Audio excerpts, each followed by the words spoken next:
Hello, John and pupils are practicing last week's program, drop and lob. Before we go into this week's program, let's remind ourselves important points of last week. Bend your knees, spread your feet, balance yourself by keeping your free arm away from the body. Racket face slightly open, short follow through.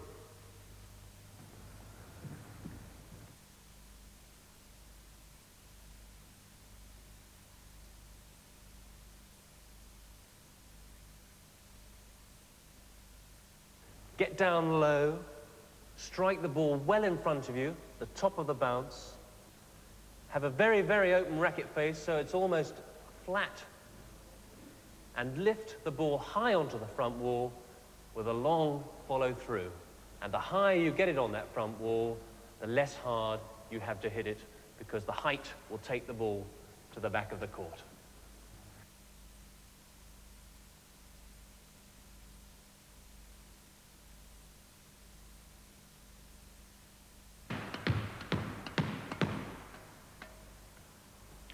Now we are going to cover a more advanced area of your game, the volley.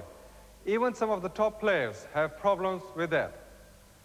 Anyone can hit a volley, but John and I want to teach you how to use it effectively. John. Well now, the volley enables you to raise the pace of the game and rush your opponent into his next shot. It also allows you to command the middle of the court. The secret of the volley is anticipation and early preparation. If you haven't got your racket back in time, you'll miss the opportunity to volley and be forced to take the ball further back in the court and so lose the initiative. All the usual features in making this shot hold good. You need a good balance with the head still and eye on the ball. The shoulders should be turned on the backswing, and more so for the hard volleys, because when you turn back again, when swinging the racket through to hit the ball, they bring more weight into the shot. As usual, the racket head follows the ball on the follow-through. On the forehand, contact is made opposite the leading shoulder, and on the backhand, just in front of it. You notice that John kept the distance from the sidewall and from the ball. It's very important not to get too close to the ball and the sidewall. If you do, you cramp yourself and you won't have the freedom of the stroke.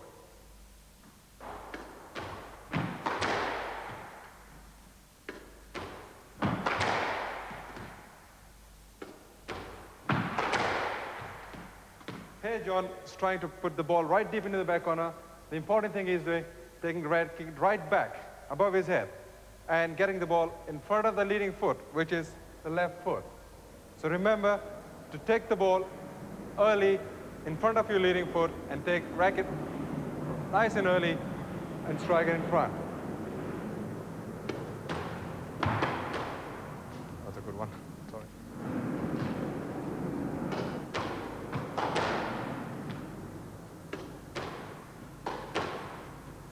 Here's John, one of the great volleyers in the game. He's in his good position. Watch how he takes the racket right back early and making a good balance with his left arm keeping away. And notice how he's getting the ball right back into the corners. Keeping his distance away from the sidewall, which is very important in the game.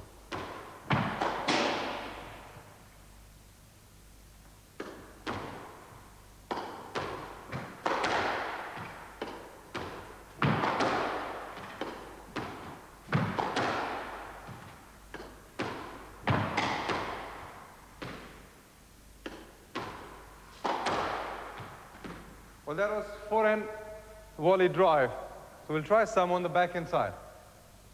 Go on there.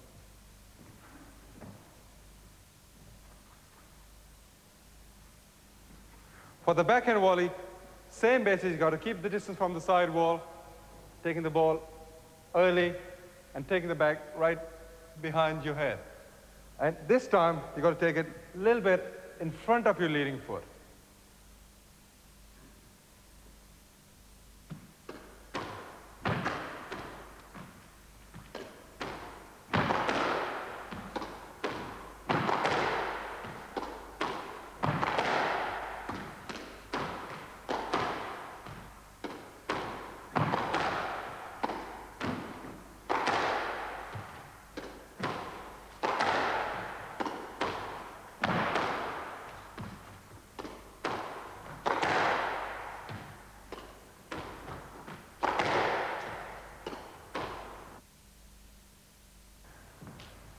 Now Hiddy and I are going to show you some practices in pairs for the volley. These can be great fun, and luckily there's a great variety of practices to do. The very basic practice is the one we're doing here, whereas I'm setting the ball up for Hiddy from behind him, moving him from side to side, allowing him to play the straight volley drive. I can anticipate it and try to take the ball fairly early myself, so I put him under a little bit more pressure. He's obviously got to watch me very carefully, because I'm not trying to make it easy for him. And in fact, this is a terrific exercise for getting you fit. It's much more demanding than it looks.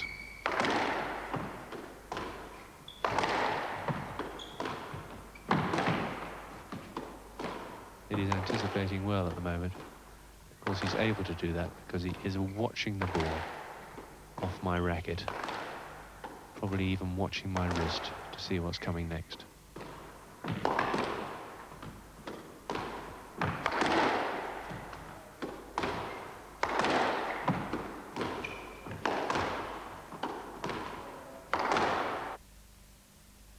Now on the volley, you can play every other shot in the game. You can play the straight drop, the cross-court kill, and the boast. And we're going to show you some practices that employ those shots, and it's a very, very effective way of moving your opponent to the front of the court when you've got him pinned behind you in the back. And you cut off the ball on the volley, playing one of these 3 shots. The first we're going to show you are the cross-court volley kills. I think a point we should make here, Hiddy, is that although I'm setting these balls up for you from the front of the court, they are more effective, in fact, when played from a ball that's been played by your opponent at the back of the court. That's right, to move him in the front, playing that shot and catch him off balance, and don't give him enough time to settle down and get back to the tee. One time, perhaps, when you might play it, when he's at the front of the court, is when he's retreating very fast after his bad lob or whatever. That's right. If he plays a bad lob, that's the time to attack on him and take the ball as early as possible. With this shot, Hiddy, obviously one is going for the nick. Now, I know a very good Scots player who once asked me, is it a fluke when you hit the nick? What would be your answer to that? Well, it's not really fluke, because the professional players especially, they work hard on it. And a person like Qamar Zaman, one of the great stroke player, he plays 99% into the nick. Yes, I think it's one thing one can say, it's one practice, but I think a useful tip is that if you actually play that ball further across the front wall towards the side wall than you believe, the chances are you're going to have a greater success. That's right, John. The second shot Hiddy's going to play here is the straight volleyed drop.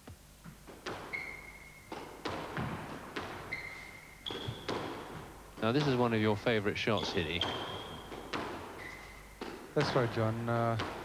I enjoy playing that shot. I don't know why, but it's one of those shots I've played a long time, and I practice a lot that shot. I catch my opponent off balance, especially when he plays a straight drive on me. And he trying to go back to the tee, and I take the ball early and play straight drop. With this shot, I think you're really trying to keep it as tight to that side wall as possible, aren't you? That's right. That's always my aim, is to keep it tight. I don't normally go for the nick really there.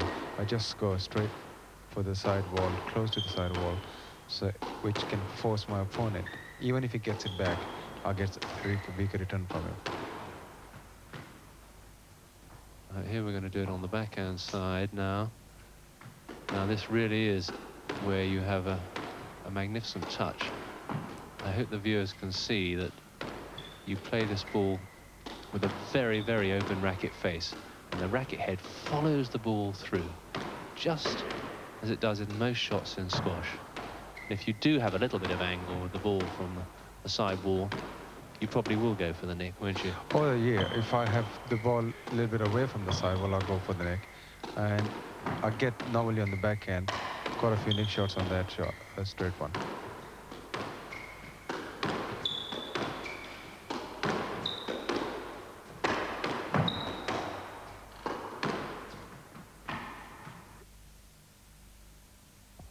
Now we come to the volley boast.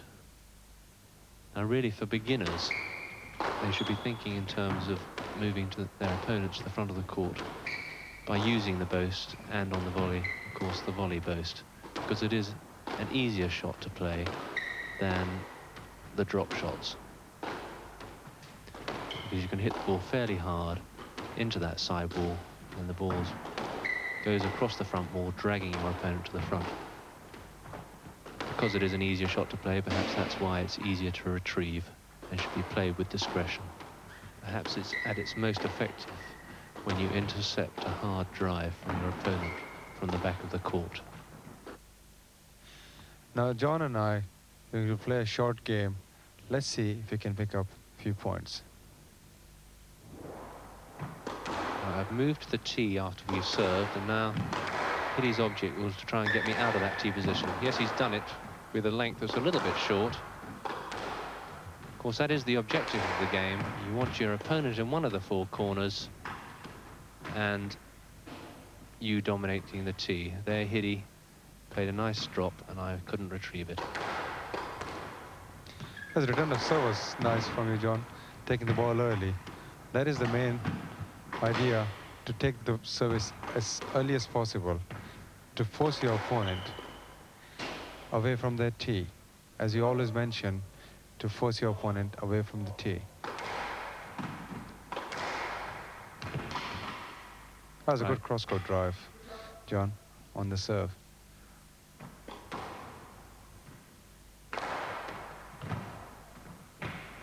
It's a good service, forced you into the boasting position, and I was onto the drop very quickly, making you work the maximum distance up to that front backhand corner, and you didn't quite make it. That was a good drop you put there. You forced me to stay back, and you were quick enough to get to the ball and put a nice drop shot on it.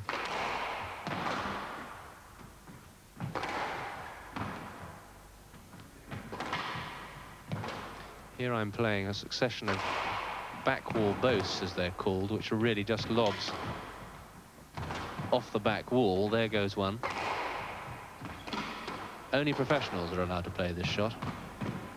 No, it's not true, but what it does do, if your ball has gone past you and you can't play any other shot, it does give you time to get back to the tee. If you can angle it towards one of the side walls, it's much more effective.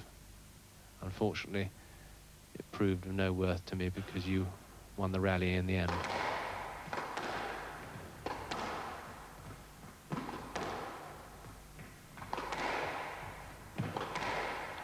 In this rally, actually, we got nice length going on there. It was a good straight drop. That was a very nice volley drive you played on me and forced me to play a boast. And again, you were successful to play that drop shot and won a point.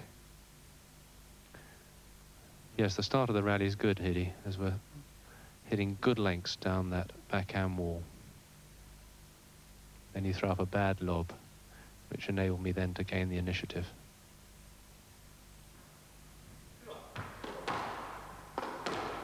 I'm employing a backhand serve here from the forehand.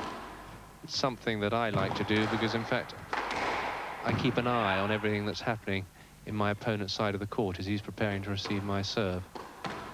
I don't advise beginners to do it until they feel pretty confident on their backhand flank.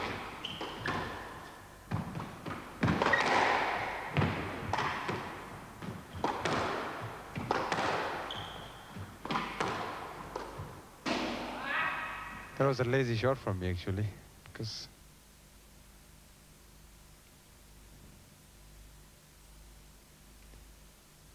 here again, playing down the backhand wall, trying to push each other deep into that backhand corner, waiting for the loose shot to arrive.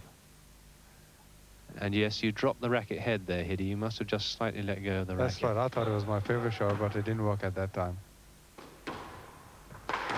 It's a bad service which you attacked, but luckily hit it rather short. I was then able to play a straight drop.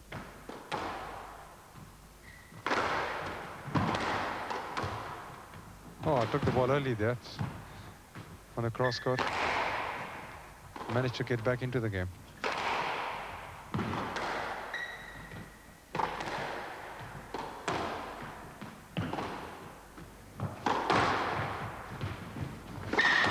Just managed to get it past you there, Hiddy. Yeah, I got a good return there. Do you manage to hit the tin?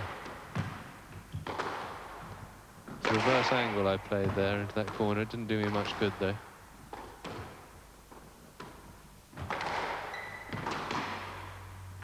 That's a good backball boast you've done there, and then I've done a skid boast from the front.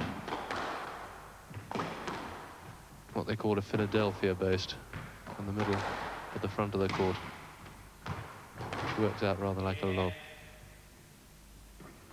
That was a nice delay shot, which I played. Showed you that I'm going to play a straight draw and played a cross court on it.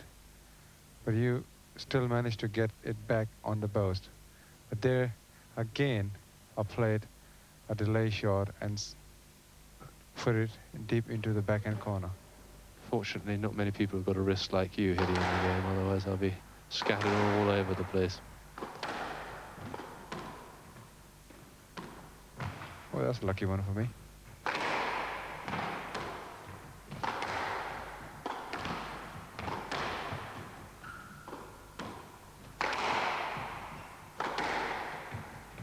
They're still vying for the tee.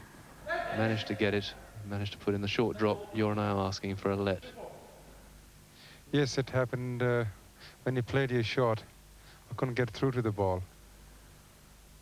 Here you anticipate my shot down the wall well, coming in with the volley, but it's not a very good one because it's straight down the middle, which I'm then able to play into the back of the backhand court, driving you to the back there.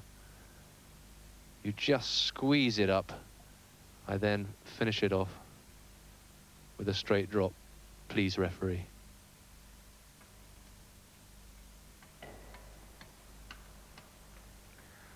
Right. Now, before discussing this week's training tip, let's remind ourselves about the important points from today's program. Racket above your head. Don't get too close to the side wall. Play it in front of the leading foot. Here Hiddy's about to set up a straight volley for me. I'm watching that ball all the way to the front wall. I get into position early with that racket back, swing through, bringing myself back to the tee. Remember, the secret in the volley is that you've got to look for it. You've got to try and anticipate it, so then you can get in and take the initiative in the rally. And now we come on to today's training tip, which is shadow court training.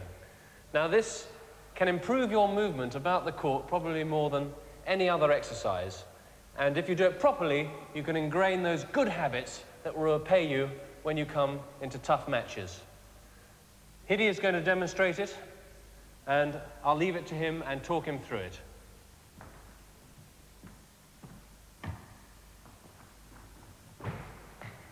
Right, see how Hiddy's coming back to the tee after every shot, gets himself well balanced before each shot, and the racket back as he gets into his hitting stride. He's watching the imaginary ball.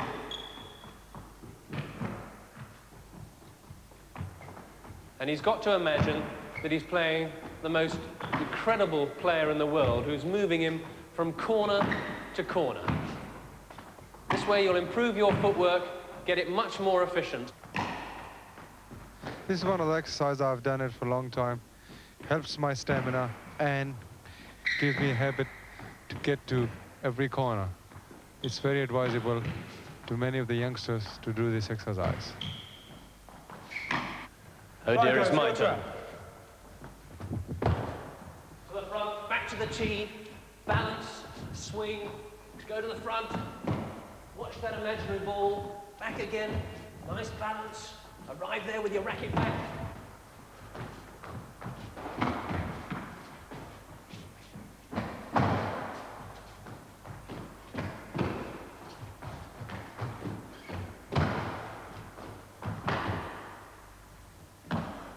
Well, that was hard work, John. It was indeed. Let's take a seat.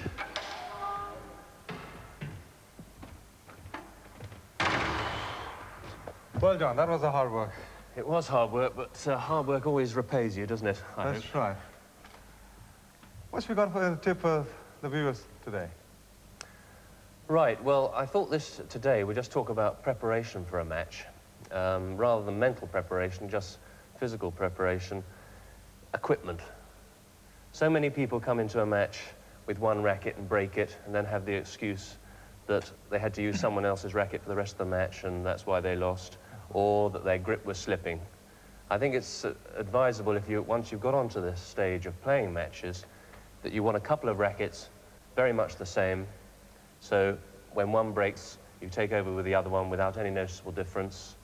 You want to have fresh grips on your racket, so there's no excuse of the racket slipping in your hand.